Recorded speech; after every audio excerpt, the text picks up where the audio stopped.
పాటలా వినిపించే ఆమె ప్రతి పలుకు, హంసలా కదిలొచ్చే అందాల కులుకు.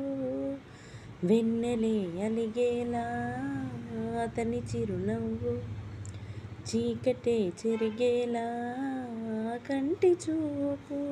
వేకువ జామున వాకిట వెలిసే వెన్నెల వాసంతం, ముగ్గుల నడుమన సిగ్గులు జల్లి నా చెలి మందారం. ఎంత చేరువై ఉంటే అంత సంబరం, ప్రేమ ఎందుకని నేనంటే అంత ప్రేమ నీకు. కమ్మని కలలన్నీ నిజమయ్యే కానుకిచ్చినావు, ఇన్నాళ్లకు దొరికింది ఓ చెలి స్నేహం. ఇప్పుడే అది కానుంది తీయని బంధం.